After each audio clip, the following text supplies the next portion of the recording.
ada spot hitam di pipi kita, ada flek-flek nggak kelihatan karena apa? Kacanya kotor. Ya, jendela misalnya nggak pernah kita bersihin sama sekali, lama kelamaan nempel tuh debu-debunya. Akhirnya sinar matahari itu nggak bisa lagi merobos ke dalam.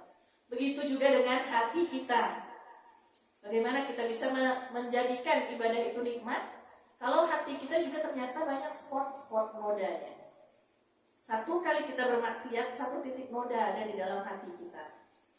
Lama kelamaan akhirnya penuh dan berat, cahaya kebaikan gak bisa masuk. Makanya ada mungkin kita pernah merasakan ya, ketika kita dinasehati tentang kebenaran, dikasih tahu tentang kebenaran, hati kita nolak. Apaan sih gitu kan. Ketika kita diingatkan ya, atau dapat ilmu kebaikan tapi lewat doang dari hati kita, nggak pernah nyerap ke dalam. Kenapa? Coba kita periksa hati kita. Bisa jadi cahaya hidayah Allah nggak bisa nembusnya. Ada penyakit hatinya di hati kita. Jangan sampai noda-noda itu semakin banyak dan banyak sehingga kita tidak bisa lagi menerima kebaikan. Seringnya saya juga mungkin ngerasa begitu. Saya saat lagi down gitu ya, kita susah menerima nasihat orang, nasihat-nasihat kebaikan. Periksalah hati kita ya, kita kaca, lihat hati kita benar-benar ada noda-nodanya atau tidak, karena itu yang menghalangi nilai-nilai kebaikan. Setiap minggu kita belajar misalnya kan, dapat ilmu dari ustadz yang ganti-ganti gitu di sini. Tapi adakah yang nyantol di hati kita? Adakah yang bisa kita bawa pulang nanti dan kita praktekkan setiap hari dalam kehidupan kita? Kalau tidak, periksa hati kita masing-masing. Nah, bagaimana kalau hati sudah terlanjur kotor, penuh dengan noda-nodanya? Apakah kita pasrah saja? Tidak. Allah kasih fasilitas, dia bisa dicuci. Perbanyak istighfar. Dan istighfar bukan perkara susah, tidak butuh tempat dan waktu yang khusus. Kita bisa beristighfar atau berzikir dengan banyak cara. Ibu-ibu mungkin yang naik kendaraan ya, sambil naik ke kantor bisa sambil istighfar. Setidaknya rontoklah kesalahan-kesalahan yang ada di dalam hati kita. Kita berharap hidup Bu ya, hati kita hidup gitu. Karena sekarang Masya Allah dunia itu jauh lebih mencengkeram buat kita semua. Kita jauh lebih takut kehilangan dunia kita dibanding dengan akhirat kita. Dan kita tidak pernah memikirkan akhirat kita. Kesibukan yang begitu banyak membuat waktu serasanya kurang. 24 jam itu gak cukup. Gak cukup. Apa yang kita kejar? Dunia saja. Mumpung masih muda gitu kan? Mumpung umur masih panjang. Ada yang menjamin umur kita panjang? Deretan orang-orang yang meninggal gak ada dari awal itu yang tua dulu. Enggak. Anak kecil juga bisa meninggal. Yang muda juga banyak ya. Dan sejatinya hidup kita sebenarnya adalah nanti setelah kita meninggal. Sekarang itu kita disuruh sama Allah itu mencari bekal. Hanya sementara kita hidup di dunia ya. Banyak yang muda-muda itu kan pergi selamat, pulang tinggal jenazahnya aja. Banyak saya dapat kabar-kabar juga anak-anak muda gitu kan. Sekarang tuh rata-rata penyakitnya gagal ginjal ya yang banyak. Karena apa? Pola hidupnya sudah berubah. Biasa mungkin dari minuman-minuman ekstra gitu ya, minuman-minuman energi yang membuat semangatnya gitu kan. Terus makanan sekarang beda banget sama zaman dulu gitu ya. Makanan sekarang tuh macam-macam modelnya, instan, makanan Korea menyerbu ke Indonesia ya, segala macam itu. Makanya sekarang penyakit orang Indonesia itu anak-anak muda. Dulu saya ngajar di SD ITB itu Halim, saya ngajar anak itu tuh dari kelas 4 sampai di kelas 6. Umurnya 2 bulan lagi itu umurnya 20 tahun saat itu. Tiba-tiba dapat kabar beliau meninggal dunia, masih muda, 20 tahun kurang 2 bulan. Apa sakitnya? Dia kerja di pabrik katanya. Dan di pabrik itu dia kerjanya sip-sipan, anak cewek ya. Dia suka minum minuman berenergi untuk mendongkrak semangatnya, mendongkrak aktivitasnya itu ya, vitalitasnya gitu. Nah, itu ternyata malah membuat langsung stadium 5. Nggak tanggung-tanggung stadium 5 ya. Nah, kalau kita pikir itu masa sih muda meninggal duluan, kan nggak mungkin gitu kan. Pasti yang tua dulu yang udah bau tanah atau bilang ya. Jadi kita semua bau tanah gitu. Nah, sejatinya tadi hidup itu adalah sesudah kematian. Sekarang banyak sekali kasus-kasus bundir. Pernah dengar nggak apa bundir? Orang yang hidupnya tidak tenang karena tadi itu dia beribadah tapi tidak merasakan ketenangan dari hasil ibadahnya. Akhirnya suka galau. Ada masalah dikit, larinya ke selain agamanya, gitu ya. Curhat sana sini, gitu kan. Padahal kita sering minta kepada Allah, ya Allah tutuplah aurat saya, tutup aib saya, gitu kan.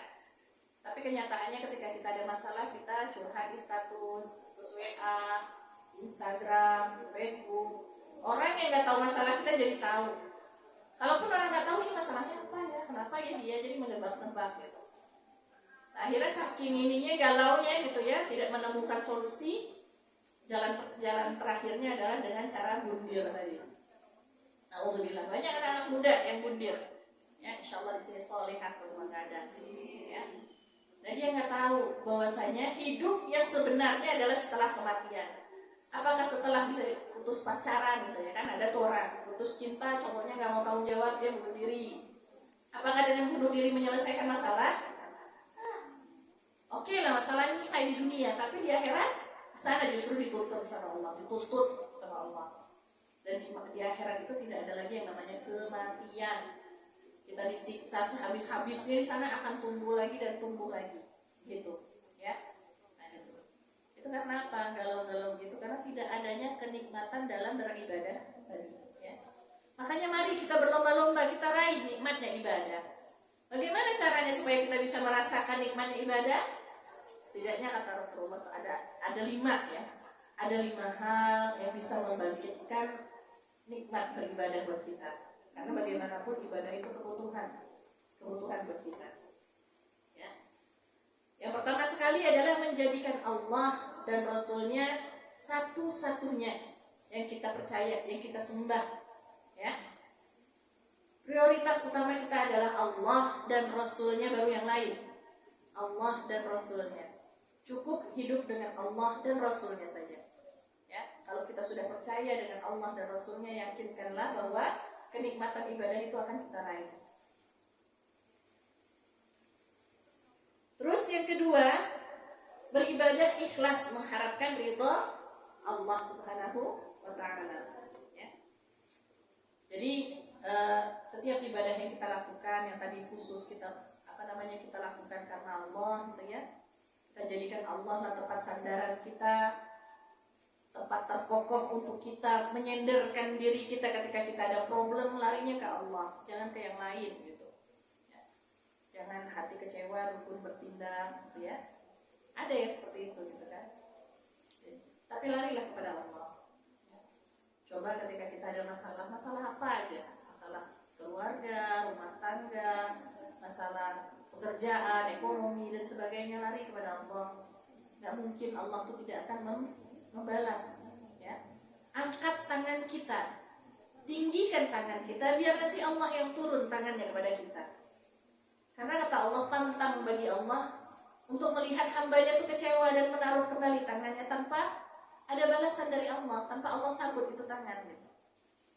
Seberat apa masalah kita, larilah kepada Allah, ya. Lari. Kapan waktunya? Bisa saat kita sholat tahajud, sholat wajib kita, ya. Tapi memang Bu ya, sholat yang paling enak waktunya itu adalah ketika sholat tahajud. Cobalah usahakan sekali aja dalam hidup kita sholat tahajud. Mulaikan hari kita dengan tahajud, ya. Jadi kenikmatan ibadah itu memang itu harus kita ciptakan sendiri. Bagaimana caranya? Bagaimana supaya kita bisa nikmat ketika sholat misalnya? Otomatis kita harus punya persiapan, ya. Sebelum sholat kita lihat dulu pakaian kita, ada najisnya enggak, bersih enggak. Tadi misalnya habis kebersihan, tiba-tiba waktu sholat gitu kan, ganti dulu gitu. Cuci yang bersih tangan kita, jangan sampai ada bau-baunya. Jadi segala sesuatunya kita persiapkan, dari pakaian, tempat sholatnya, suasananya juga. Kalau lagi masak matiin kompor gitu kan, sholat biar kita tenang. Anak yang merengek kita diamkan dulu gitu kan. juga sudah benar belum rukun dan rukun dan syaratnya gitu kan. Bermula dari seperti itu baru kita takbiratul ihram dan kita sholat dengan benar-benar gitu. Dan memang sholat yang paling enak itu ketika tahajud, saat orang lagi tenang-tenangnya, ya. Nah di situ kita bisa berkeluh kesah, mengeluarkan semua isi hati kita kepada Allah. Jangan ada yang ditinggal. Coba saja kalau nggak percaya, ya. Insya Allah nanti ketagihan gitu. Emang berat banget gitu ya. Tapi harus kita atur dulu bagaimana caranya supaya kita bisa bangun tengah malam. Diniatin aja. Kalau kita niat ya Allah bangunin, pasti Allah bangunin. Gak usah banyak-banyak, 2 rakaat aja dulu, 1 witir. Cukup 2 rakaat 1 witir. Ya, witir itu 1 bisa 3, yang ganjil kalau witir. Nah kita coba curhat. Jangan sholatnya itu ketika sudah di masjid udah ramai gitu, itu nggak tenang. Tapi di saat orang-orang lagi tidur, di dalam surat Al-Muzammil itu kan dikatakan ya ayyuhal muzammil qumil laila illa qalila nisfahu aw inqus minhu qalila aw zid alaihi warattilil qur'ana tartila. Ya. Ada di surat Al-Muzammil, ya. Wahai orang-orang yang berselimut, kata Allah, qumil laila illa qalila, bangunlah malam walaupun cuma sedikit.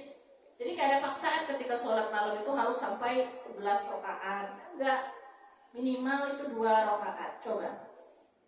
Biasanya ketika kita sudah melaksanakan sholat tahajud, itu akan ada rasa kenikmatan, nikmat yang luar biasa, ya. Dan itu nanti akan terus berlanjut. Biasanya kita lanjut sholat subuh, bisa jadi setelah itu kita tilawah, entah kenapa gitu ya. Kalau selesai sholat tahajud, biasanya tuh rentetan ibadah itu terus. Sholat tahajud, habis itu nunggu subuh, sholat subuh, itu kan sunah subuh dulu, sunah qobliyahnya, terus sholat subuh, lanjut dengan tilawah, lanjut nanti dengan syuruk 2 rakaat, lanjut lagi duha. Hari itu rasanya indah banget, semangatnya luar biasa. Kalau nggak percaya cobain aja. Kalau belum coba belum tahu rasanya. Kapan waktunya kita kan kerja tiap hari. Pagi-pagi kita sudah harus ngejar-ngejar bis, ngejar-ngejar kereta gitu kan. Jangan dikejar, capek. Ya. Coba aja di waktu libur sesekali. Sabtu Minggu libur kan? Nah, ntar malam coba deh sholat tahajud. Atau nanti besok malam Minggu. Insya Allah kita ada ketenangan. Gak apa-apa, gak rutin. Besoknya lagi, misalnya 2 hari lagi atau 3 hari lagi baru tahajud lagi gitu. Allahumma paksain gitu kan ya. Coba dipaksa gitu. Kalau nggak paksa nggak bakal bisa. Ya. Seperti itu. Jadi itu beribadahnya karena mengharap ridha Allah, ya. Karena Allah dan karena Rasulnya, karena mengharap ridha Allah. Terus mujahadah wal istiqamah. Itu tadi mujahadah bersungguh-sungguh. Memang pengen benar-benar gitu ya meraih nikmatnya ibadah tadi. Karena kalau nggak ada mujahadah nggak mungkin gitu. Kita santai-santai aja, udahlah biasa aja. Yang penting mah saya sholat 5 waktu gitu kan. Walaupun di akhir-akhir waktu masalah gitu kan. Tapi imbasnya nanti kita tidak pernah merasakan nikmatnya ibadah. Yang ada adalah keterpaksaan setiap mau sholat. Setiap dengar waktu azan, ya azan lagi. Ya sebentar lagi Ramadan, susah deh gitu kan. Pasti itu kenapa kita nggak merasakan nikmatnya ibadah? Sampai kapan kita mau tidak merasakan itu gitu kan? Jadi coba bermujahadah, istiqomah untuk bisa meraih kenikmatan beribadah.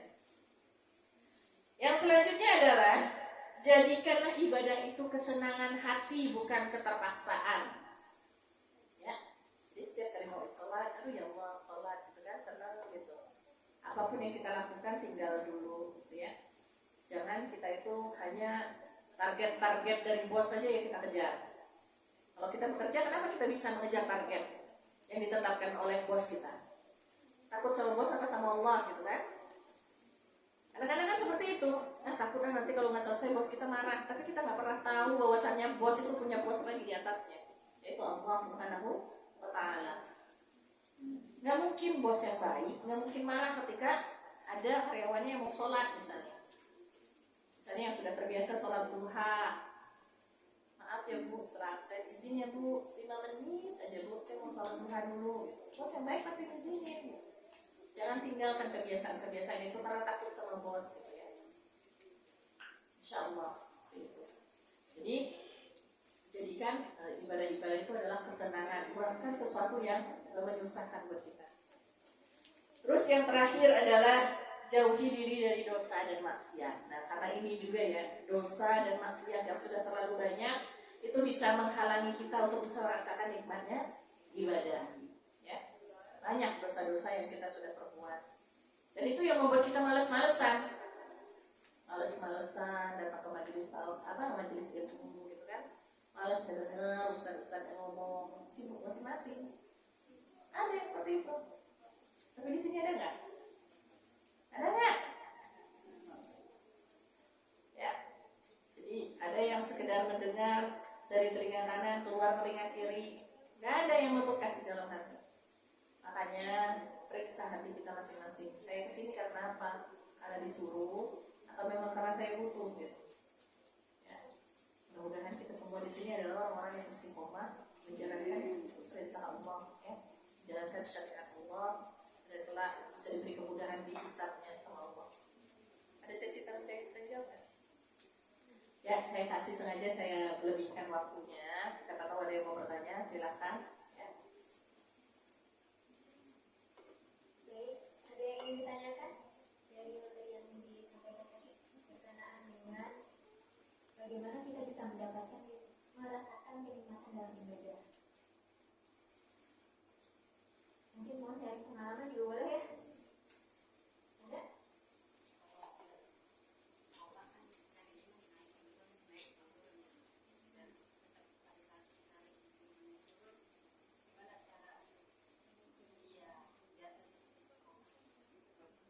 Ya, pertanyaannya adalah bagaimana caranya supaya istiqomah dan bagaimana pada saat turun Istiqomah itu berat ya Bu. Gak ada orang yang sanggup istiqomah ya. Siapapun katanya gak ada yang sanggup istiqomah. Untuk selalu berada di atas itu gak ada ya. Karena itu amalan yang berat, suatu hal yang berat sekali. Itu perlu sekali mujahadah juga dari kita ya. Itu tadi setidaknya ketika kita up and down kayak gitu ya, lagi di posisi atas kita pertahankan keatasan gitu kan. Dan ketika di bawah jangan sampai kita bawah-bawah banget gitu. Karena nggak mungkin gitu ya, tidak ada orang yang bisa selalu di atas, nggak ada, ya, kecuali Rasulullah, gitu, ya. Kecuali Rasulullah. Siapalah kita gitu. Dan disitulah kita butuh tadi, ya. Senantiasa perbanyak istighfar kita agar ketika kita down sekalipun itu nggak jatuh banget, tidak terhempas gitu, ya. Siapapun pasti mengalami ini gitu.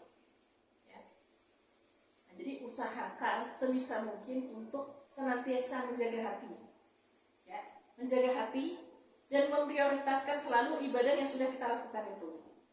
Kalau misalnya siapapun lah ya pernahlah mengalami seperti ini. Tapi insya Allah orang-orang yang menjaga kesucian hatinya, ya, kemaksiatan diminimalisir gitu ya. Insya Allah kalaupun dia lagi down, dia tidak akan sampai ke down banget lah. Banyak amalan-amalan yang bisa mengangkat seperti itu. Tadi perbanyak zikir tadi dulu, bikin hati kita tenang ya. Ketika kita ada masalah, pernahlah mengalami masalah yang paling berat sekalipun ya Ibu ya, pernah gitu. Nah, mungkin di saat itu kita sudah merasa udah selesai saya saat itu gitu. Entah kita ditimpa dengan suatu penyakit mungkin yang membuat kita merasa kita akhir hidup kita sudah saat itu gitu ya. Atau mungkin ketika kita kehilangan orang-orang yang kita cintai ya, atau ketika kita lagi sakit hati banget gitu, kayaknya dikhianati atau bagaimana lah gitu ya, atau disakiti sampai benar-benar membuat kita merasa saatnya saya menyerah gitu. Nah itu jangan sampai gitu ya, bangkitkan kembali ya, perbanyak istighfar kita saat itu supaya kita tidak sampai tenggelam sekali gitu, downnya kita itu gitu ya. Ayo gitu kita angkat gitu ya, jangan sampai down banget. Ingat Allah, ada Allah gitu. Balik lagi kepada Allah ya. Balik lagi kepada Allah, perbanyak zikir kita.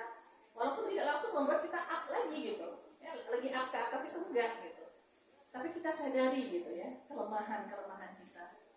Dan bermunajat mohon kepada Allah gitu ya. Kalaupun memang saat ini saya mengalami hal terpuruk gitu ya, tapi tolong ya Allah, jangan bikin saya sampai menyerah gitu.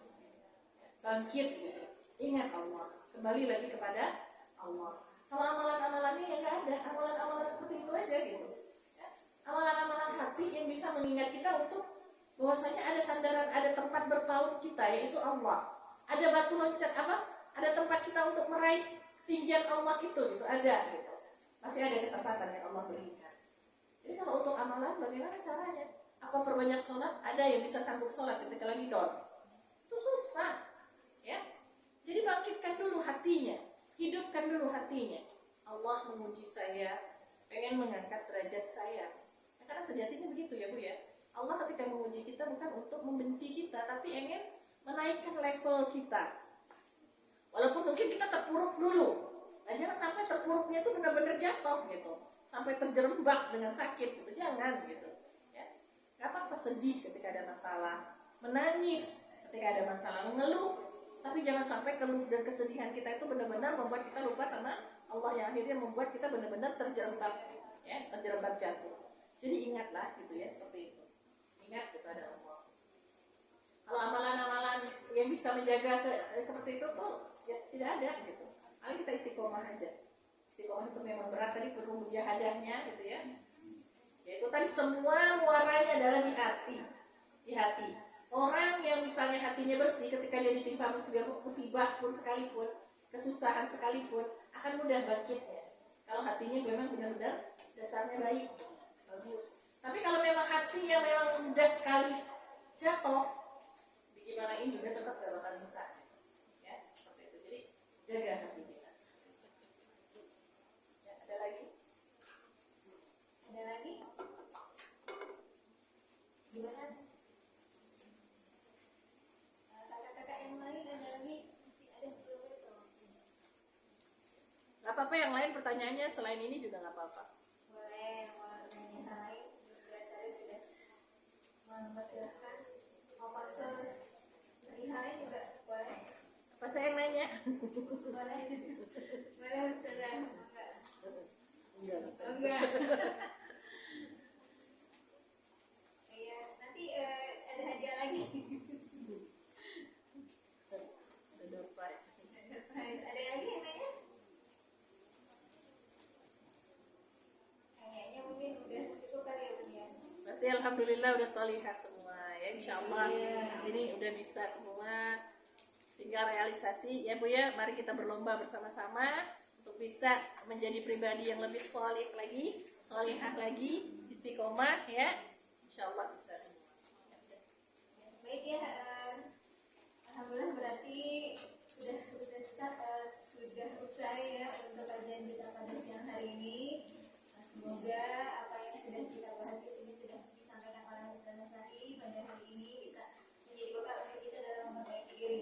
Tadi ya, supaya kita bisa merasakan indahnya ibadah kepada Allah Subhanahu wa taala ya.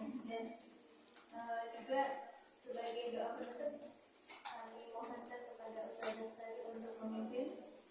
Doa juga ya untuk almarhumah Bu Haji Andi yang kemarin wafat ya.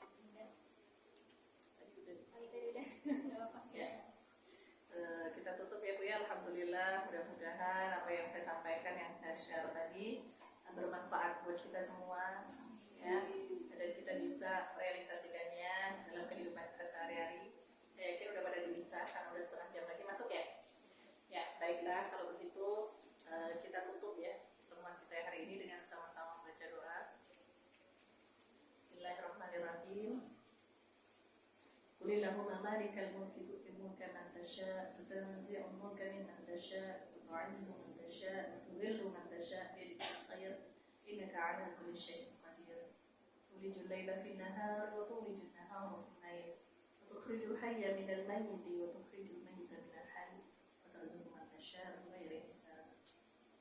Allahumma shalli wa sallim wa barik 'ala sayyidina Muhammadin. Allahumma inna nas'aluka ridhaka wal jannah ونعوذ بك من سخطك والنار. ربنا اغفر لنا ولوالدينا وارحمهما كما ربيانا صغارا. اللهم إنا نحبك ونحب من يحبك. اللهم اهدينا يا الله، اللهم اهدينا، اللهم نور قلوبنا بالقرآن العظيم، اللهم باعد بيننا وبين أبواب المعاصي كما باعدت بين المشرق والمغرب. اللهم إنك تعلم أن هذه القلوب قد اجتمعت على محبتك واتفقت على طاعتك وتوحدت على دعوتك وتعاهدت على نصرة شريعتك، فوثق اللهم رابطتها وأدم ودها واهدها سبلها، أهدها سبلها واملأها بنورك الذي لم يخلو، اشرح صدورها بقيد الإيمان بك وجميل التوكل عليك، وأحيها بمعرفتك وأمتها على الشهادة في سبيلك، إنك نعم المولى ونعم النصير. ربنا ظلمنا أنفسنا وإن لم تغفر لنا وترحمنا لنكونن من الخاسرين. اللهم إنا نسألك رضاك والجنة ونعوذ بك من سخطك والنار. ربنا آتنا في الدنيا حسنة وفي الآخرة حسنة وقنا عذاب النار. سبحان ربك رب العزة عما يصفون وسلام على المرسلين والحمد لله رب العالمين. Dan kita tutup dengan doa kafaratul majelis. Subhanallah.